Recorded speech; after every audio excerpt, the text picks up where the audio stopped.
Chike grew increasingly agitated, demanding to see his daughter.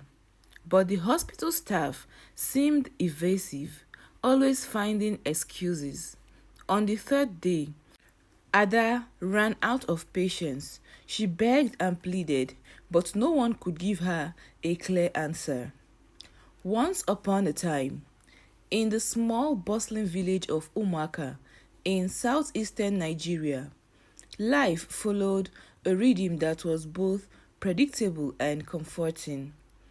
Ada, a young woman with a heart full of dreams, had always felt at home in this tranquil place.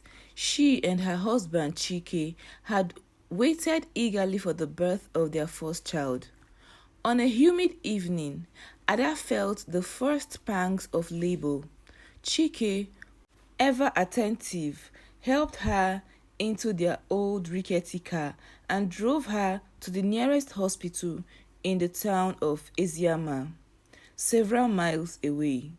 The journey was bumpy, the narrow road winding through lush green landscapes, but Chike navigated them with the precision of someone who had traveled them many times before. At the hospital, the staff hurriedly admitted Ada, and within hours she was in the throes of labor. The dimly lit room, the sterile smell of antiseptic, and the beeping machine were all foreign to Ada, who was used to the open fresh air of the village. But amidst the pain and strangeness, she found solace in the thought of holding her baby. Finally, after what seemed like an eternity, the cries of a newborn filled the room. Ada's heart soared as she held her baby for the first time. Tears of joy streamed down her face as she looked into the tiny wriggling bundle that was her daughter. "Congratulations, Ada," said Kemi, the nurse, who has been attending to her. Kemi was a woman in her late 30s with a calm demeanor and had reassured Ada throughout her labor. "We need to take her for a routine check." Ada, exhausted but overjoyed, nodded.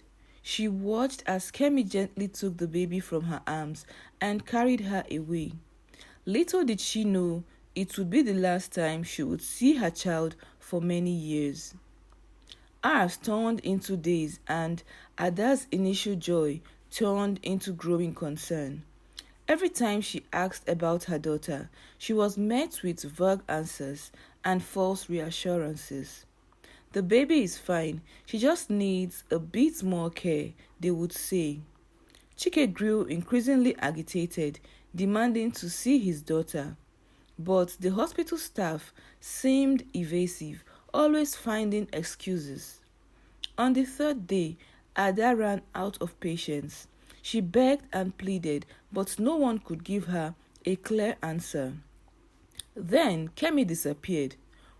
One moment, she was a constant presence. The next, she was gone. No one seemed to know where she had gone or when she would return. Panic set in for Ada and Chike. They contacted the police, but with limited resources and many other pressing issues, the investigation moved slowly. Ada was discharged from the hospital without her baby. She returned to Umuaka with a heart heavier than she could bear. The village rallied around her, offering comfort and support, but their well-meaning words did little to fill the void left by her missing child. Days turned into weeks, and weeks into months. Ada and Chike traveled to every hospital, every police station, and even consulted traditional healers, hoping for a miracle. But every lead turned into a dead end. The hope that had initially fueled their search began to fade. The village of Umuaka, initially a hive of activity as everyone pitched in to help, gradually returned to its regular rhythm. People whispered behind Ada's back, their pity-filled eyes, a reminder of her loss. But Ada refused to give up. She clung to the belief that her daughter was alive, somewhere waiting to be found. Years passed and life in Umuaka continued. Ada and Chike tried to rebuild their lives. They had other children, but the absence of their firstborn cast a long shadow over their happiness. Ada often found herself staring at the horizon, imagining her daughter's face and wondering if she would ever come home. Kemi, meanwhile, had started a new life in a bustling city of Lagos. She had taken the baby, whom she named Ife, and raised her as her own. Ife grew up believing Kemi was her mother, unaware of the dark secrets that shadowed her existence. Ife grew up in Lagos, a city of contrasts, where wealth and poverty lived side by side. Kemi provided her with a comfortable life, ensuring she had the best education and every opportunity. Yet, Ife felt a sense of not belonging. She had recurring dreams of a woman she didn't know, a woman whose face was etched in her memory. Ife's childhood was marked by this nagging feeling that something was not quite right. She was different from Kemi in many ways, not just in looks, but in temperament and interests. While Kemi tried to be a loving mother, there was always a distance between them that neither could bridge. As Ife grew older, the sense of disconnection deepened. She excelled in school and made friends easily, but the dreams of the mysterious woman continued. She often found herself drawn to traditional Nigerian music and dances, something Kemi never encouraged. It was as if a part of her soul was calling out for something she couldn't quite grasp.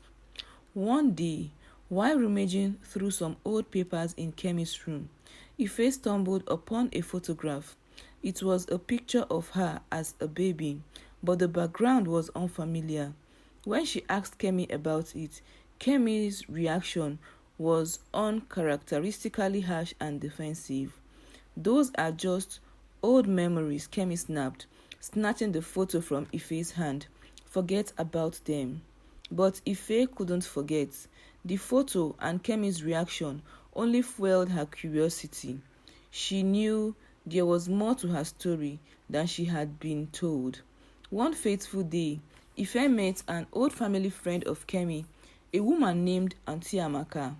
Amaka was visiting from the village and immediately recognized Ife. The resemblance to Ada was striking, and Amaka couldn't shake the feeling that she had seen Ife's face before.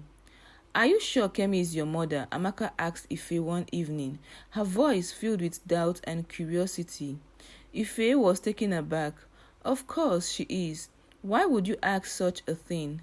Amaka hesitated, but the truth had to be told. "Because you remind me so much of a woman I knew back in Umuaka. Her name was Ada, and she lost her baby many years ago." Ife couldn't believe what she was hearing. She confronted Kemi, demanding the truth. Kemi broke down and confessed everything. Ife's world shattered. The woman she had known as her mother was a kidnapper. Determined to uncover her true identity, Ife embarked on a journey to find Ada and Chike. As they arrived in the village, memories of her dreams flooded Ife's mind. The place felt familiar.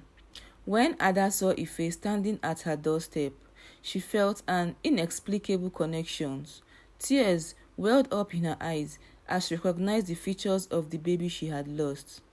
"Ife," Ada whispered hardly, daring to believe her. "Mom," Ife replied, her voice trembling, "I've finally found you." The reunion was overwhelming. Years of pain and longing melted away in an instant. Ada and Chike and Ife held each other, their tears mingling with smiles of joy. The villagers gathered around, sharing in the miracle of their reunion.